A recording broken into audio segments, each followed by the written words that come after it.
퇴직금은 다시 벌 수 없습니다. 그런데 59세에 퇴직금 전부를 ETF에 넣은 사람들은 왜 하나같이 같은 실수를 했을까요?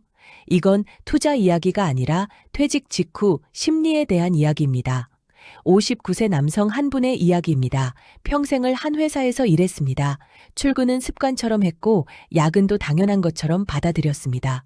그렇게 일하다 보니 어느 순간 정년이 눈앞에 와 있었습니다. 마지막 출근길 이상하게 발걸음이 가벼웠다고 합니다. 섭섭함도 있었지만 이제는 진짜 내 인생이 시작되는 것 같다는 묘한 설렘도 함께 있었기 때문입니다. 더 이상 눈치 볼 상사도 없고 출근 시간에 쫓길 필요도 없고 이제는 내가 내 시간을 쓰는 삶이구나 그런 생각이 들었다고 합니다. 퇴직 절차를 마치고 집으로 돌아와 퇴직금 명세서를 펼쳐보던 순간 그는 한동안 말을 잃었습니다. 숫자가 적지 않았기 때문입니다. 평생 월급으로 나눠봤던 돈이 한 번에 눈앞에 놓이자 현실감이 잘 들지 않았다고 합니다. 그는 그날 스스로에게 이렇게 다짐했다고 합니다. 이 돈만큼은 절대 허투루 쓰지 않겠다. 이 돈은 내 인생의 마지막 월급이자 앞으로 살아갈 삶의 기둥이다. 그 다짐은 아주 성실했고 아주 책임감 있어 보였습니다. 문제는 그 다음부터였습니다. 집에 혼자 앉아 있으니 생각이 많아지기 시작했습니다. 회사 다닐 때는 돈을 쓸 시간이 없어서 돈 걱정을 덜 했는데 이제는 시간이 너무 많았습니다. 시간이 많아지니 생각도 많아졌습니다. 통장에 퇴직금이 그대로 있는 게 이상하게 불안해졌다고 합니다. 아무 일도 안 하고 가만히 있는 돈처럼 느껴졌기 때문입니다. 이 돈이 가만히 있으면 줄어드는 건 아닐까, 물가에 깎이는 건 아닐까, 이렇게 놔두는 게 오히려 위험한 건 아닐까, 그런 생각들이 머릿속을 맴돌기 시작했습니다. 그때 주변에서 들었던 말들이 하나둘 떠올랐다고 합니다. 요즘 같은 시대에 예금에 넣어두면 바보다. ETF로 굴려야 한다. ETF는 분산이라서 안전하다. 다들 그렇게 한다더라. 그는 금융 지식이 많지 않았습니다. 주식도 회사 다닐 때 조금 해본 게 전부였습니다. 하지만 ETF라는 단어는 왠지 믿음이 갔다고 합니다. 전문가들이 말하고 뉴스에서도 나오고 위험하다는 이야기는 잘 안 들렸기 때문입니다. 무엇보다 퇴직 직후의 불안한 마음이 그를 빨리 결론 내리고 싶게 만들었습니다. 가만히 있는 게 더 위험하다는 느낌이 들었습니다. 그래서 그는 계획을 세우기보다 결정을 서둘렀습니다. 며칠 뒤 그는 퇴직금 대부분을 한 번에 ETF에 넣어버렸습니다. 버튼을 누르던 순간 이상하게 마음이 편해졌다고 합니다. 이제 뭔가를 했다는 안도감, 이제 내 돈도 나를 위해 일한다는 느낌, 그 감정이 그를 잠시 안정시켰습니다. 처음 몇 주 동안은 계좌도 조금씩 올랐습니다. 크게 오른 건 아니었지만 초록색 숫자가 그를 안심시켰습니다. 봐라, 역시 잘한 선택이었어. ETF는 안전하다잖아. 이렇게 혼잣말을 하며 계좌를 확인하는 시간이 하루의 작은 즐거움이 되었습니다. 하지만 그 평온함은 오래가지 않았습니다. 어느 날부터 세계 증시가 흔들리기 시작했고 그의 계좌도 조금씩 색이 바뀌기 시작했습니다. 처음엔 대수롭지 않게 넘겼습니다. 이 정도 조정은 흔하잖아. 금방 회복되겠지. 그런데 다음 날도 빠지고 그 다음 날도 빠졌습니다. 하루 이틀이 지나자 금액이 눈에 띄게 줄어들기 시작했습니다. 하루 새 수백만 원이 사라지는 걸 직접 눈으로 보게 되자 그의 손은 스마트폰에서 떨어지지 않았습니다. 계좌를 안 보면 불안했고 보면 더 불안했습니다. 잠자리에 누워도 숫자가 내려가는 장면이 계속 떠올랐습니다. 눈을 감아도 계좌 화면이 보이는 느낌이었다고 합니다. 그는 스스로에게 말했습니다. 장기 투자잖아. ETF는 버티는 거야. 지금 팔면 손해를 확정하는 거야. 조금만 더 참자. 하지만 숫자는 그의 말을 들어주지 않았습니다. 10%, 15%, 20% 계좌가 내려갈수록 그의 마음도 함께 무너졌습니다.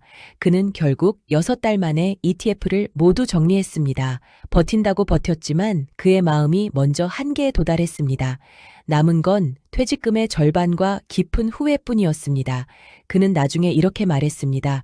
돈을 잃은 게 아니라 마음과 시간을 잃은 것 같았습니다. 매일 불안했고 매일 숫자에 끌려다녔습니다. 퇴직하고 나서 가장 자유로워야 할 시간이 가장 불안한 시간이 돼버렸습니다.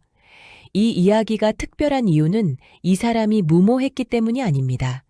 투자를 몰라서 사기를 당한 것도 아니고 도박처럼 베팅한 것도 아닙니다. 오히려 그는 아주 평범했고 아주 많은 퇴직자들과 똑같은 선택을 했습니다. 그래서 이 이야기는 개인의 실수라기보다 퇴직 직후에 사람의 마음이 어떻게 흔들리는지에 대한 이야기입니다. 퇴직을 하고 나면 수입이 끊깁니다. 당장 굶는 건 아니지만 이제부터 들어오는 돈이 없다는 사실이 생각보다 큰 압박으로 다가옵니다. 월급이라는 안전망이 갑자기 사라지는 겁니다. 회사에 다닐 때는 돈이 들어오는 흐름이 정해져 있었습니다. 이번 달도 들어오고 다음 달도 들어오고 그 다음 달도 들어올 거라는 확신이 있었습니다. 그래서 투자에서 손실이 나도 마음이 덜 흔들렸습니다. 하지만 퇴직을 하는 순간 그 확신이 사라집니다. 이제부터는 내가 가진 돈이 줄어들기만 할 수도 있다는 생각이 머릿속을 지배합니다. 이때 사람의 판단은 굉장히 급해집니다. 이 남성도 그랬습니다. 퇴직금이 통장에 들어온 뒤 가장 먼저 든 감정은 여유가 아니라 불안이었습니다. 이 돈을 잘못 쓰면 다시는 회복할 수 없다는 생각이 머릿속에서 떠나지 않았습니다. 그 불안은 이상한 방향으로 작용합니다. 천천히 생각해야 할 순간에 빨리 결론을 내리고 싶어집니다. 가만히 있으면 안 될 것 같고 뭔가를 하지 않으면 뒤처지는 것 같은 느낌이 듭니다. 그래서 많은 퇴직자들이 퇴직 직후에 가장 위험한 결정을 내립니다. 바로 큰 돈을 한 번에 움직이는 결정입니다. 이 남성 역시 이 과정을 그대로 밟았습니다. ETF라는 상품 자체를 깊이 이해하지도 않았고 자신이 감당할 수 있는 변동성이 어느 정도인지도 생각하지 않았습니다. 중요했던 건 불안을 빨리 없애고 싶다는 마음이었습니다. ETF는 원래 나쁜 상품이 아닙니다. 분산 투자라는 구조 자체는 분명히 장점이 있습니다. 문제는 이 남성이 ETF를 어떤 마음으로 어떤 타이밍에 어떤 비중으로 들어갔느냐였습니다. 퇴직 직후 불안한 상태에서 퇴직금 대부분을 한 번에 넣었습니다. 이 네 가지가 겹치는 순간 투자는 투자가 아니라 심리 시험이 됩니다. 처음에는 계좌가 조금 오르기만 해도 안도하게 됩니다. 역시 잘한 선택이야. 다들 ETF 하라던데 괜히 하는 말이 아니었네. 이 생각이 자신을 더 깊이 밀어넣습니다. 하지만 시장은 그의 마음 상태를 전혀 고려해주지 않았습니다. 시장은 언제나 자기 리듬대로 움직입니다. 오를 때도 있고 내릴 때도 있습니다. 문제는 이 남성에게 내릴 때를 버틸 준비가 전혀 되어 있지 않았다는 점입니다. 하루에 몇 퍼센트 빠지는 숫자가 젊을 때는 숫자였지만 퇴직 후에는 삶의 안전망이 흔들리는 신호로 느껴졌습니다. 이 차이가 사람을 무너뜨립니다. 그래서 그는 계좌를 계속 확인하게 됩니다. 확인하지 않으면 불안하고 확인하면 더 불안합니다. 이 상태가 계속되면 투자는 더 이상 돈의 문제가 아닙니다. 생활 전체를 잠식합니다. 잠이 깨고 식욕이 떨어지고 아무것도 하기 싫어집니다. 퇴직 후에 가장 여유로워야 할 시간이 가장 초조한 시간이 되어버립니다.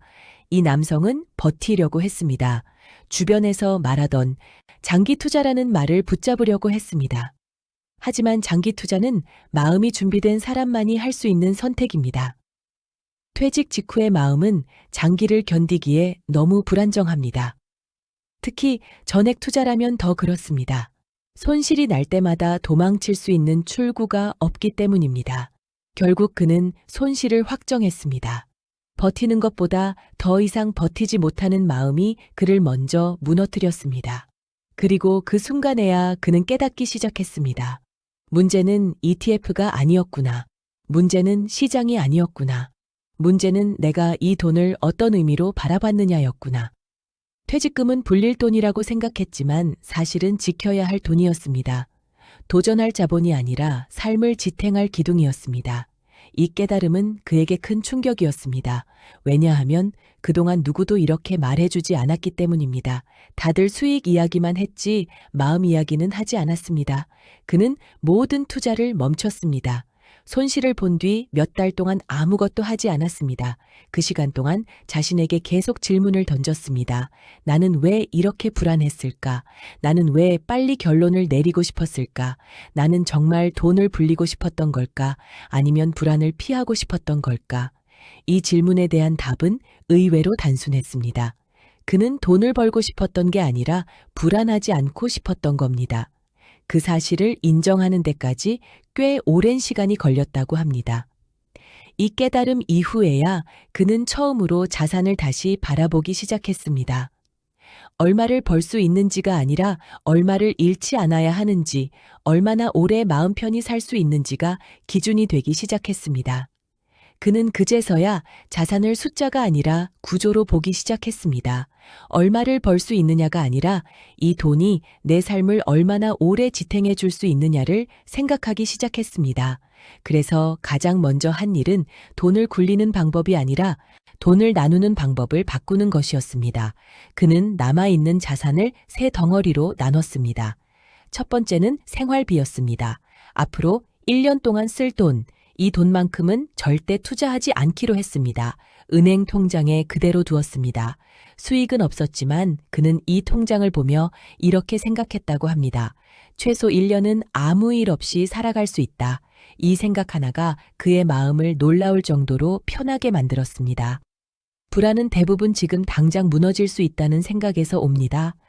그 가능성을 아예 지워버리니 마음이 먼저 안정되었습니다. 두 번째는 안정형 자산이었습니다. 이전에는 이자나 배당이 적다고 거들떠보지도 않았던 자산들입니다. 채권형 상품, 배당 중심 상품, 변동성이 낮은 자산들. 그는 이쪽 비중을 생각보다 크게 가져갔습니다. 처음에는 이렇게 해서 뭘 벌 수 있나 싶었다고 합니다. 하지만 한 달이 지나고 배당이 들어오자 생각이 달라졌습니다. 금액은 크지 않았지만 정기적으로 들어오는 돈은 그에게 월급의 기억을 떠올리게 했습니다.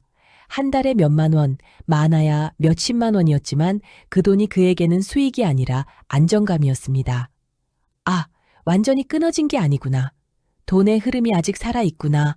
그는 그렇게 느꼈습니다. 세 번째가 성장형 자산이었습니다. 여기에는 다시 ETF를 넣었습니다. 하지만 방식은 완전히 달라졌습니다. 이번에는 절대 한 번에 넣지 않았습니다. 그는 스스로 명확한 규칙을 세웠습니다.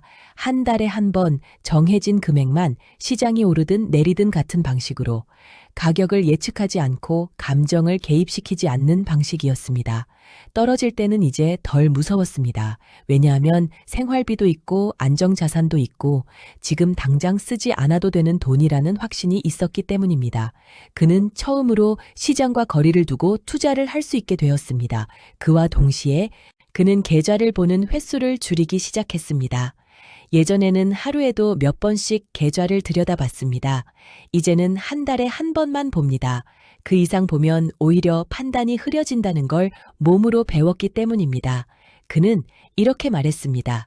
계좌를 안 보니까 돈이 더 안정됐습니다. 사실 돈이 아니라 제가 안정된 거죠. 또 하나 크게 바뀐 게 있습니다. 정보를 대하는 태도였습니다.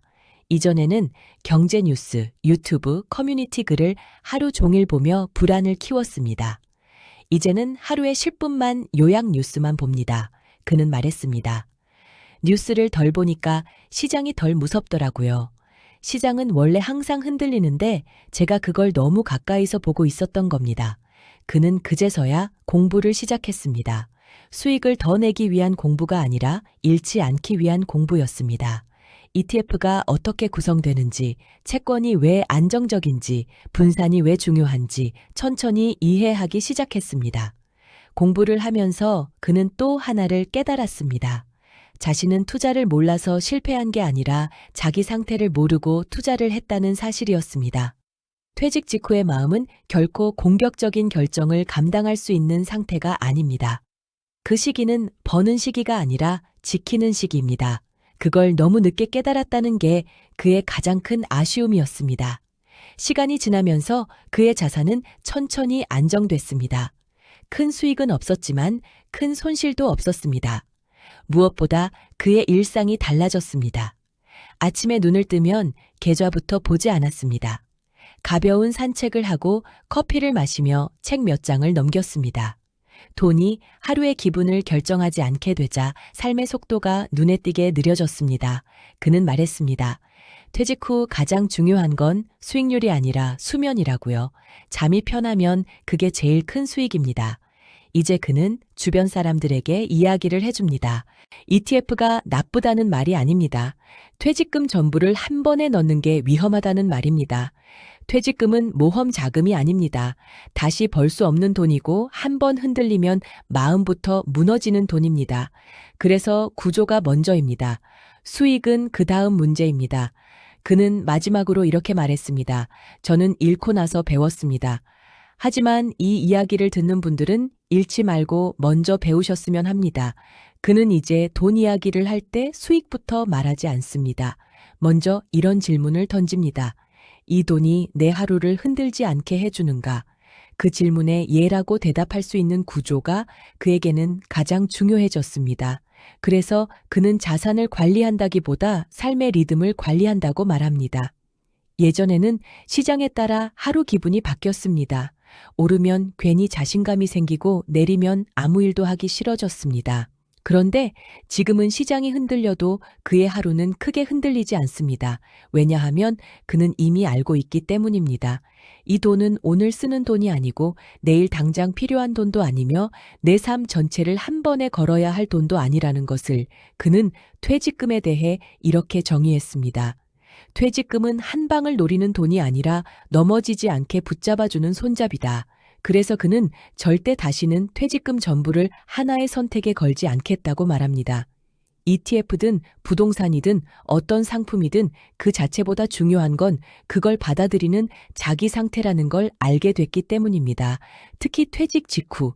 그 시기는 가장 자유로운 것 같지만 사실은 가장 불안정한 시기입니다. 월급이 끊겼다는 사실이 몸보다 마음을 먼저 흔듭니다. 그 상태에서의 결정은 대부분 이성보다 감정이 앞섭니다.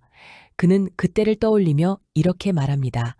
그때 나는 돈을 불리고 싶었던 게 아니라 불안해서 도망치고 싶었던 거였다고요. 그래서 그는 이 이야기를 꼭 전하고 싶어 합니다. ETF가 안전하냐 위험하냐는 그 다음 문제입니다. 퇴직금 전부를 한 번에 움직이는 선택은 누구에게나 위험하다는 것, 돈은 감정을 먹고 자랍니다. 불안한 상태에서 넣은 돈은 불안을 더 크게 키우고 안정된 구조에서 움직이는 돈은 마음을 먼저 편하게 만듭니다. 그는 이제 돈을 통해 행복해지려 하지 않습니다. 대신 돈 때문에 불행해지지 않으려 합니다. 그 차이가 그의 노후를 완전히 바꿔놓았습니다. 가끔은 계좌가 오르지 않아도 전혀 불안하지 않습니다. 왜냐하면 그는 이미 가장 중요한 걸 지켰기 때문입니다. 잠, 일상, 마음의 균형. 그는 이렇게 말합니다. 퇴직 후 최고의 수익은 마음이 흔들리지 않는 하루라고요. 이 이야기를 지금 듣고 계신 분들 중에는 퇴직을 앞두신 분도 계실 겁니다. 이미 퇴직하신 분도 계실 겁니다. 혹은 퇴직금 운용을 막 고민하기 시작한 분도 계실 겁니다. 그분들께 그는 같은 말을 합니다. 퇴직금은 다시 벌 수 없습니다. 그래서 더 천천히, 더 나눠서, 더 조심스럽게 다뤄야 합니다. 큰 수익보다 작은 안정이 먼저입니다. 한 번의 선택보다 버틸 수 있는 구조가 먼저입니다. 그리고 무엇보다 밤에 편히 잘 수 있는지가 가장 중요한 기준입니다. 그는 잃고 나서 배웠습니다. 하지만 이 이야기를 듣는 분들은 잃기 전에 생각하셨으면 합니다. 퇴직금은 인생을 시험하는 돈이 아니라 인생을 지켜주는 돈이라는 것을, 그걸 지키는 선택이 결국 가장 현명한 투자였다고 그는 지금도 조용히 말하고 있습니다.